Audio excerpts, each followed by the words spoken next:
อ่าแกหนาวแกหนาวอีจักเล็กจักน้อยเด้อสบายเลย เข้าหานอีกแล้วพี่น้องเลยยังบุฮอดถึงกันเข้า2 หานละ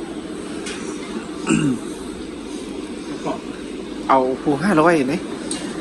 500เอาผู้เอา8 ป้องเลย นี่พวกเรา What is so yes? Это тут сколько? Еще? Да. А сколько еще? C3. Option.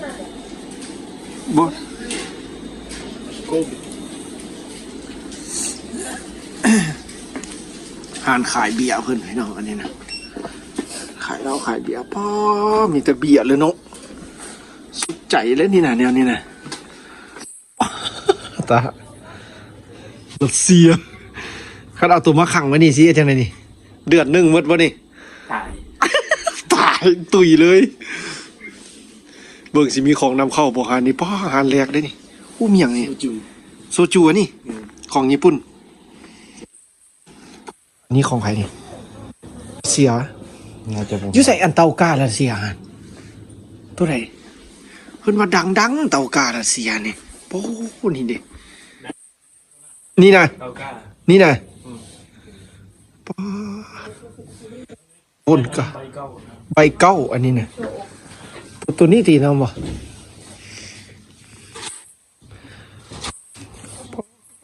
โอ้พี่เดพี่น้องไปได้ละสเต็กบินแกหนาวมาชัดหนาวหลายมื้อหน้าก้อนคนว่าเนี่ย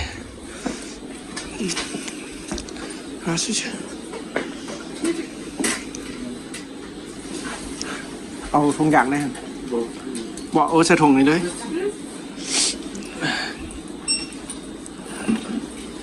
ชีวิตรัสเซียเมืองหนาวสาวรัสเซียหากภาษาได้เท่าไหร่หัน300 ปลายโอ้ย300 มา400ประมาณ600จะ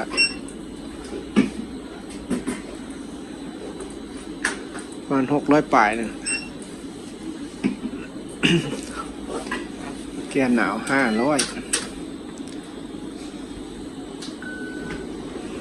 โอ้ยสิบ่ได้มาอีกบ่นี่นะ เอาไปลองกันเนาะ เอาแกนน่ะแล้วสิได้เนี่ยโอ้ทรงผมเท่เนาะซ้ำกับอยู่ในเกม หานก็อยู่ใต้ดินพี่น้องโอ้ยหานคึมขนาดน้ำดื่มลูกนึงอัน10 ปลายพันได้นี่พี่น้องเลยเกือบ20,000ได้นี่ ยังบ่ฮอดเฮือนแว่2 ครั้ง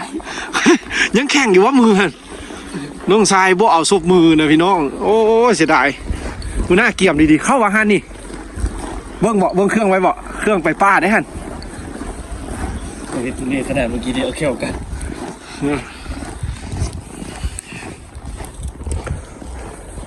ปิดเอง ปิดมาบ่ปิดตีไปเบิ่งนะมื้อนึงเข้าทางไหน เพิ่งก็ได้ ก็ได้แล้วเนาะโอ้บ่ซื้อก็ได้สิบ่ รถตัดรถบดเรา พูดกระเป๋าเป้พ่อโอ้พี่น้องจะสิพาเบิ่งเอาเข้าหันอีกซะเห็นบ่กระเป๋าเป้น่ะพี่น้องกระเป๋าเป้พวกอันที่ไปสายป้าสายดงนี่หันเอาเข้าไปก็เด้อพี่น้องจากเพิ่นสิให้ถ่ายบ่ถ่ายเฮาต้องได้เป็นลมเพิ่นก่อนได้ปัดโถพี่น้องเอ้ยกระเป๋าแต่ละหน่วยโคตรงามเท่าไหร่นี่ต้าราคาว่าหรือแม่นหยังป้าราคาเป็นหมื่นพุ่นพี่น้อง3-4 ล้านพุ่นต่อหน่วยใดก็พอตักง่ายถ้าอยากได้เด้พุ่น18,000ตัวนี้นะป้าแม่นกระเป๋าเอียงพี่น้องเกิดมาบ่เคยเห็น18,000เต้นนี่เด้ตาเห็นดูเบิ่งดูเต้นปอ30,000 ปลายเด้พุ่นมีหยังคือเพลงแท้ โอ้สำหรับหิมะ สำหรับหิมะกันหนาวได้นี่เท่าไหร่นะ ตัวสำหรับบ้านเขาอันนี้นะเบิ่งราคาดูป้อพี่16,000ตัวน้อย7,000แต่เฮารุ่นเฮาใส่บ่ได้ตัวนี้ถึงสุดละ14,000 นี่7,000คือแนวนั้นน่ะ6-7,000ก็ซื้อได้อยู่ป้อแต่ละอันเบิ่งกระเป๋าใหญ่ๆนี่เด้อพี่น้องขอเบิ่งได้เด้อนี่15,000 ไปเบิ่งเห็นไหม15,000ตาป้อพี่น้องอยากได้เด้เนาะเอานะสายไปเที่ยวไปพี่น้องโอ้ยสมพอเพิ่นนักท่องเที่ยวเพิ่นแพงอันแหละพี่น้องกระเป๋าด้วยบ่แพง6-7 ล้านกระเป๋านะโอ้พี่น้องบ่กล้าเบิ่งไปไหมฮะ20,000ของอิตาลีพุ่น เกือบแต่ละอันพี่น้องราคาจนแตะบ่ได้22,000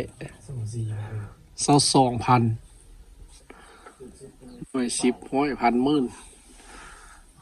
เพราะอิตาลีพุ่นเนาะสมพอว่ามันแพงเลย บ้าพี่น้องเลยได้แต่เบิ่ง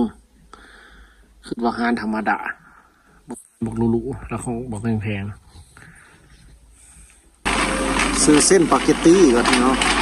เส้นปาเกตตี้แบบผัดไปทอดใส่ไข่บ่ต่ำก็แซ่บได้พี่น้องเลยเส้นปาเกตตี้อยู่ใส่บ่นี่เด้เอาเส้นพี่น้องเอาไปเอ็ดแบบต่ำกระคักแล้วนี่พี่น้องลวกต่ำแต่ว่าสไตล์ให้มักเส้นปาเกตตี้อยู่รัสเซียโบแพงกันเส้นปาเกตตี้พี่น้อง40 ปลาย44 ลูกเอา2 ถุงอยู่บ้านเฮาสิเท่าใดเส้นปาเกตตี้หรือว่ามักกะโรนีประเภทเส้นมีเส้นร้อนเส้นอย่างอยู่นี่เมดมีเอาไข่พี่น้องเลยไข่แดงนี่เสี่ยวไข่2 แตะพี่น้องเลยไข่กับโบแพงพี่น้องไข่นี่ทึกอยู่ประมาณ10 ปลายพัน10คันทึกอันแตะ1อัน30 หน่วยกันที่ทึกอยู่50,000พี่น้องไข่ยูรัสเซียกับโบแพงเอาเสี่ยว2 10 หน่วยกับที่ทึกอยู่ประมาณ12,000หรือว่า13,000นี่แหละพี่น้องเลยไข่ยูรัสเซียกับโบแพงก็ได้ นี่คือชีวิตของเขาแต่ละมื้อพี่น้องซื้อเครื่องให้เบิ่งยูรัสเซียคือเขาว่าดีมักอันนี้พี่น้องแพงแล้วนี่มักแตกพี่น้องโลนึงมัน70 ปลายพันเลยพี่น้อง299แต่เขาบ่ซื้อพี่น้องมันแพงบ่ซื้อเอาเสกอันนี้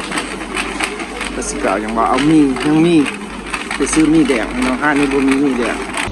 Нету. Спрашивали же у меня, я сказала, что нету. ทำมือพี่น้องถึกดู335พี่น้องไปซอกซื้อมีอีกอันตรงข้ามพี่น้องพออยู่ห้านนี้บ่มีมีที่เขาอยากได้เสื้อมีอีกพี่น้องแต่ละมือได้นี่ชีวิต เข้าหานั้นออกหานี้พี่น้องเลยมีอันนี้มีรัสเซียพี่น้องที่เขาจินตลอดได้ที่มักได้พี่น้องห่อหนึ่งกับถึก4-5,000เงินเขาเนี่ยЗдравствуйте. Можно наверх? До сюда.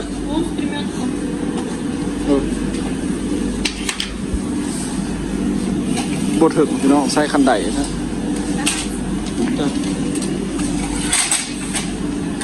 20 штук เดี๋ยวบดถึงให้เพื่อนเอาให้เอา10 ห่อพี่น้องมีอันนี้แบบมันคือกับมีไวๆบัดห่อหนึ่งประมาณ5,000กูได้พี่น้อง5-6,000กูได้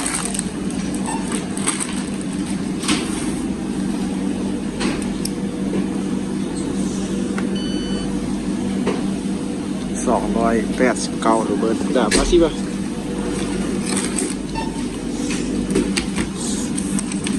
Я немного взяли. 289เนาะ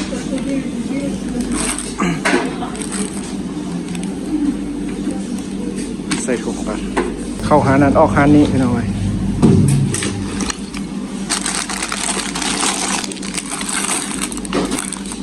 ซื้อไปไว้เอาหลาย